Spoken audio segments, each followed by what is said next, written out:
Finally, if customers enjoyed the bratwurst, we're going to release it to the general bratwurst eating public and let them enjoy. I'm now turning on the camera. If you're watching, you can see me, and this is where the audio-visual element of our podcast is going to begin for this episode. If you watch the YouTube video, you can see that I now have a finished example of our Szechwan Bratwurst plated up and ready to eat. I'll show you a little extra footage of it right here. We're just going to take a look at this. Ooh, we plated it up all pretty. You can see we got 2 brats there. We have some rice we served it on.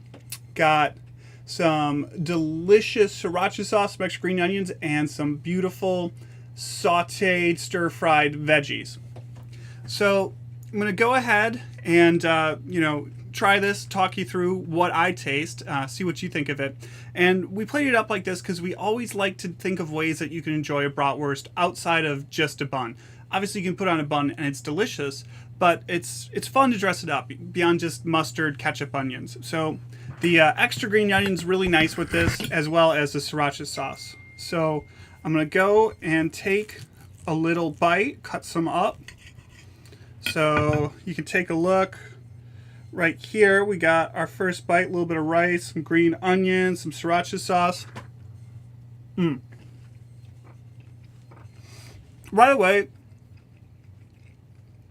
you can kind of smell the garlic and the cinnamon, the Chinese 5-spice. It's really delicious. And you don't get that much burn right away. But as I chew, you get a little bit of some of that lasting burn. Kind of like sriracha sauce isn't the spiciest hot sauce, but just has a really nice roasted garlic and a little bit of burn on the end. Get another bite here. And you think of, putting a little ketchup on top of a bratwurst. No, it's not sacrilege. If you like ketchup on top of your bratwurst, that's fine. We're not going to judge you. Curry ketchup is maybe a little bit better, but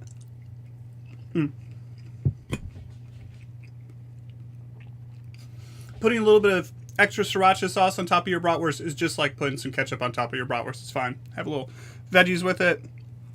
It was a great meal. I really like the sausage. Everything that we thought about as we designed it really came together nicely. The fat in the pork definitely helps balance off all that Asian flavor. And when we decided we wanted to up the garlic levels, that paid off too, because you get that really nice kind of pungency of the garlic where it's sweet, not too bitter. Delicious bratwurst. We have it fresh the weekend we recorded this, which is February 15th, 16th, 17th in a limited variety. And if we get some great customer feedback, which the staff has all loved it, I think we'll keep coming out with it. So come in and try it the next time we have it. So, we also like a little beverage pairing, and I'm not adverse to having a beer with my brats.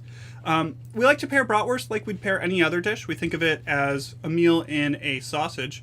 So what we're going to have is a nice little IPA, like this New Glarus Moon Man with it. Or if you want to do a Pacific Rim dry Riesling, something that's a really nice pairing with spicy Asian food, anything you would do like that is the way to do it. And so, cheers. I'm going to have my Moon Man.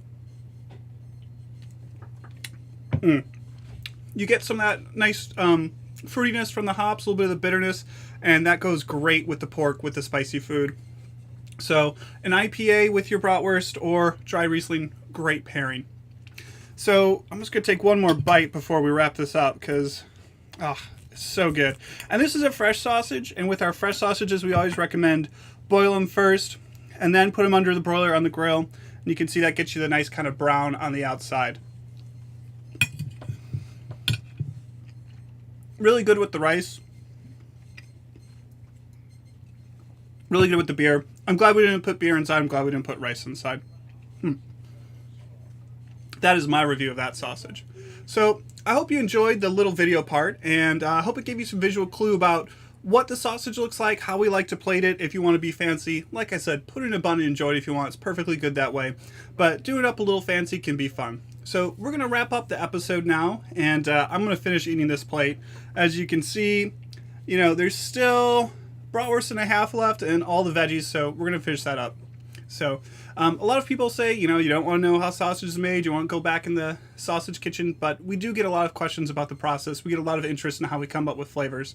So I thought it'd be interesting to share how we go from idea to actual bratwurst for this episode. I do hope you found it interesting too, and if you have any questions about how we make sausage, we actually are glad to answer them because we don't really have anything to hide. So you can watch the video portion, you can ask any questions you have on our episode page, and that's episode 20.reducebyhalf.info. Just go over there, ask your questions, and we'll be happy to answer them. We also appreciate your feedback. If your feedback is, this wasn't very useful, well, we won't do it again. So, and then finally, we really appreciate your reviews. We really appreciate you subscribing to us. So please get on over to iTunes or your favorite podcast platform and give us a review. Subscribe, helps podcasts grow, and we really appreciate it. So we'll keep the episodes coming. Thank you very much. Thank you so much for listening to and watching this episode of Reduced by Half. I'm Nick from Lake Geneva Country Meats, and we hope you enjoyed the episode. We'll be back with another one on March 1st with episode 21.